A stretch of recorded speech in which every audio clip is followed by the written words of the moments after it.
Agustus 2025, Indonesia bersiap merayakan kemerdekaan ke-80. Di seluruh penjuru negeri, suasana penuh semangat terasa di jalanan, rumah, dan ruang publik. Bendera merah putih berkibar di mana-mana, menjadi simbol persatuan dan kebanggaan nasional yang telah diwariskan selama 8 dekade. Warga dari berbagai usia dan latar belakang bersatu dalam persiapan, menghias lingkungan, dan merencanakan berbagai acara untuk memperingati hari bersejarah ini. Namun, di antara lautan merah putih, bendera hitam bertengkorak topi jerami dari One Piece, tiba-tiba bermunculan di jalanan, sepeda motor, hingga jendela rumah. Fenomena ini mengejutkan banyak orang, karena simbol bajak laut fiksi asal Jepang itu kini hadir berdampingan dengan lambang kebangsaan Indonesia, menciptakan pemandangan yang tak biasa dan memancing rasa ingin tahu masyarakat. Fenomena ini memicu diskusi nasional. Apakah ini bentuk kreativitas segar generasi muda atau justru tanda lunturnya nasionalisme di tengah arus budaya global? Banyak pihak, mulai dari tokoh masyarakat hingga pengamat budaya, memberikan pendapat beragam tentang makna di balik kemunculan bendera One Piece di momen sakral kemerdekaan. Banyak yang melihatnya sebagai ekspresi generasi muda yang tumbuh di era globalisasi, di mana simbol fiksi global menjadi bagian identitas mereka. Generasi ini terbiasa mengakses berbagai budaya melalui internet, film, dan media sosial, sehingga mereka merasa dekat dengan karakter dan cerita dari seluruh dunia. Analisis media sosial menunjukkan, ini bukan gerakan terorganisir, melainkan spontanitas individu yang merasa terhubung dengan narasi One Piece. Mereka berbagi foto, cerita, dan pengalaman di dunia maya, memperkuat rasa kebersamaan sebagai bagian dari komunitas global penggemar. Mereka tak sedang memberontak, hanya mengekspresikan diri lewat simbol budaya populer yang mereka pahami. Bagi mereka, bendera One Piece bukan sekadar lambang bajak laut, melainkan simbol petualangan, persahabatan, dan mimpi yang ingin diraih bersama. Fenomena ini mencerminkan pergeseran cara berekspresi di era digital. Referensi dan inspirasi kini melampaui batas geografis. Anak muda Indonesia kini lebih terbuka terhadap pengaruh luar, namun tetap mencari cara untuk menyeimbangkan identitas nasional dan global. Memahami fenomena ini menuntut kita untuk melihatnya sebagai undangan berdialog, bukan ancaman. Ini adalah kesempatan untuk mendekatkan generasi, membangun pemahaman, dan merayakan keberagaman ekspresi di tengah perubahan zaman. Kenapa Jolly Roger? Apa yang membuat bendera bajak laut ini begitu menarik bagi generasi muda Indonesia saat ini? Bagi jutaan penggemar, bendera ini bukan sekadar lambang bajak laut, tapi simbol kebebasan, perlawanan terhadap tirani, dan keberanian mengejar mimpi. Jolly Roger menjadi representasi semangat untuk melawan batasan, menantang norma, dan berani berbeda di tengah tekanan sosial. Kru topi jerami, dengan latar belakang berbeda, bersatu sebagai nakama, keluarga yang saling melindungi. Mereka menunjukkan bahwa perbedaan bukan penghalang, melainkan kekuatan yang menyatukan. Konsep ini sangat resonan dengan jiwa komunal Indonesia, di mana gotong royong dan solidaritas menjadi bagian penting dalam kehidupan sehari-hari. Nilai persahabatan dan solidaritas di bawah bendera itu menjadi pengingat bahwa kekuatan sejati ada pada ikatan, bukan individu. Di tengah tantangan zaman, generasi muda menemukan kekuatan dalam kebersamaan dan saling mendukung. Cerita One Piece juga syarat pesan perlawanan terhadap ketidakadilan dan korupsi, sesuatu yang dirasakan nyata oleh banyak anak muda. Mereka melihat refleksi perjuangan mereka sendiri dalam kisah para bajak laut yang menentang sistem yang tidak adil. Mengibarkan Jolly Roger adalah cara subtil menyuarakan kritik sosial tanpa konfrontasi. Lewat simbol ini, mereka bisa menyampaikan aspirasi dan keresahan tanpa harus berteriak. Pilihan ini bukan penolakan identitas Indonesia, melainkan penegasan bahwa nilai-nilai universal seperti kebebasan dan keadilan juga mereka dambakan di tanah air. Mereka ingin menunjukkan bahwa menjadi muda di Indonesia berarti tetap bangga pada akar budaya, namun juga terbuka pada nilai-nilai global. Bendera ini menjadi jembatan antara dunia imajinasi dan realitas sehari-hari. Ia hadir di kamar, di jalanan, bahkan di ruang-ruang diskusi, menjadi bagian dari identitas baru anak muda. Generasi muda mengekspresikan harapan dan kegelisahan mereka lewat simbol yang mereka pilih sendiri, membuktikan bahwa setiap bendera yang dikibarkan adalah cerminan dari impian, keresahan, dan semangat perubahan yang tak pernah padam. Bendera One Piece adalah pesan generasi muda ingin didengar dan diakui eksistensinya. Di tengah dominasi generasi tua dalam diskursus publik, mereka memilih budaya populer sebagai medium ekspresi.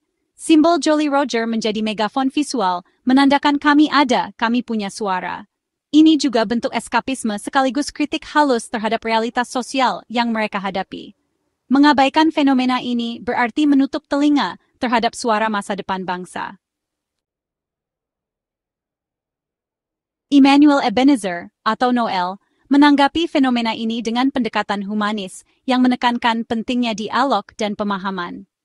Ia percaya bahwa untuk membangun hubungan yang kuat antara negara dan generasi muda, dibutuhkan sentuhan personal dan empati yang tulus. Noel sering turun langsung ke lapangan, berbicara dengan anak-anak muda, mendengarkan keresahan mereka, dan mencoba memahami perspektif mereka tanpa prasangka. Ia menolak pendekatan represif, karena itu hanya akan memperlebar jarak antara negara dan generasi muda. Menurut Noel, tindakan keras justru membuat anak muda merasa terasing dan tidak didengar. Ia yakin, negara harus hadir sebagai sahabat, bukan sebagai pihak yang menakutkan. Noel mendorong dialog, bukan penghakiman. Energi kreatif anak muda bisa diarahkan ke nasionalisme yang segar. Ia mengajak mereka untuk berani berpendapat, berinovasi, dan mengekspresikan diri secara positif. Dengan begitu, potensi besar generasi muda tidak terbuang sia-sia, melainkan menjadi kekuatan untuk perubahan. Ia melihat peluang untuk menanamkan cinta tanah air dengan cara baru, menggabungkan budaya populer dan semangat kebangsaan. Melalui seni, musik, dan karya kreatif lainnya, Noel percaya nilai-nilai nasionalisme bisa disampaikan dengan cara yang lebih relevan dan mudah diterima oleh generasi sekarang. Setiap orang berhak mencintai Indonesia dengan caranya sendiri, selama tidak menodai simbol resmi negara. Noel menekankan bahwa ekspresi cinta tanah air tidak harus selalu formal atau kaku, melainkan bisa diwujudkan dalam bentuk yang kreatif dan penuh makna. Cinta tanah air tak harus seragam, bisa diekspresikan lewat apresiasi nilai universal dalam karya global. Noel mendorong anak muda untuk terbuka terhadap budaya dunia, namun tetap menjaga identitas nasional. Dengan begitu, mereka bisa menjadi warga dunia yang tetap bangga sebagai orang Indonesia. Merangkul kreativitas anak muda adalah investasi jangka panjang untuk bangsa yang inklusif.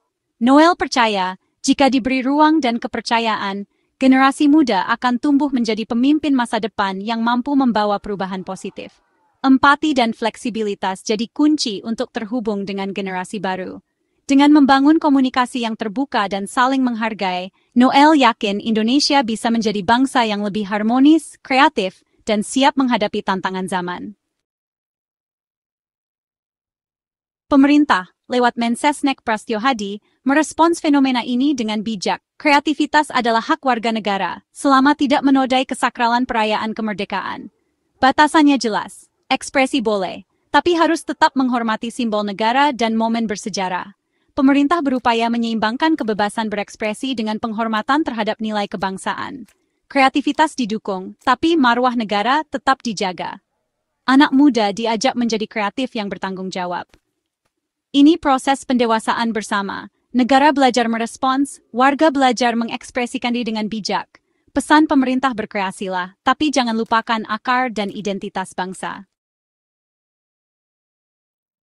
Di tengah tren bendera One Piece, satu hal tak tergantikan, merah putih adalah sakral. Baik pemerintah maupun tokoh seperti Noel sepakat, merah putih adalah kristalisasi sejarah dan pengorbanan bangsa. Fenomena Jolly Roger bukan untuk menandingi kemuliaan Sang Saka. Anak muda tetap memasang bendera nasional, paham perbedaan simbol negara dan budaya populer. Merah putih adalah identitas kolektif, lambang persatuan dari Sabang sampai Merauke. Bendera One Piece hanyalah tren, sementara merah putih adalah warisan abadi. Diskursus seharusnya tidak mempertentangkan keduanya, tapi menempatkan pada ranah berbeda. Menegaskan kesakralan merah putih sambil memberi ruang kreativitas adalah jalan tengah bijak. Popularitas One Piece di Indonesia tak lepas dari paralel nilai yang diusung, kebebasan perlawanan terhadap penindasan dan persahabatan. Semangat Luffy mencerminkan perjuangan pahlawan Indonesia. Konsep nakama selaras dengan Bhinneka Tunggal Ika, persatuan dalam keberagaman. Narasi melawan ketidakadilan dan korupsi di One Piece juga menjadi harapan publik Indonesia. Anak muda melihat dalam cerita fiktif itu aspirasi untuk kondisi yang lebih baik di negeri sendiri. One Piece populer bukan karena produk Jepang, tapi karena menyuarakan nilai kemanusiaan universal. Generasi muda merayakan nilai luhur bangsa lewat simbol yang lebih modern dan akrab. Fenomena bendera One Piece memaksa kita merefleksikan makna nasionalisme abad ke-21. Nasionalisme kini harus terbuka, inklusif, dan adaptif, mampu berdialog dengan budaya global tanpa kehilangan jati diri. Rasa cinta tanah air tak cukup lewat upacara bendera, harus masuk ke ruang-ruang aktivitas anak muda, game, media sosial, komunitas kreatif. Pesan kebangsaan perlu dikemas dengan bahasa dan medium yang mereka pahami. Ini bukan mendangkalkan nasionalisme, tapi membuatnya lebih mengakar dan personal. Tantangannya, menerjemahkan nilai luhur bangsa ke bahasa populer yang relevan. Pemerintah dan budayawan harus mendukung kreator muda yang meramu budaya lokal dan tren global. Fenomena One Piece adalah petunjuk arah menuju nasionalisme baru yang dinamis. Menyongsong Indonesia Emas 2045, kita tak bisa berjalan dengan cara lama. Generasi muda yang mengekspresikan diri lewat bendera One Piece adalah aset, bukan ancaman. Persatuan masa depan harus dirajut dengan kreativitas, inovasi, dan relevansi. Merangkul anak muda berarti memberi ruang dan kepercayaan untuk mencintai negeri dengan gaya mereka. Dengarkan kegelisahan mereka, jawab dengan kebijakan yang membangun optimisme. Jadikan fenomena ini titik awal dialog nasional yang jujur dan terbuka. Bendera boleh berbeda, tapi hati dan tujuan tetap satu Indonesia. Dengan semangat zaman dan energi muda, nasionalisme akan terus berkibar, relevan, dan bermakna.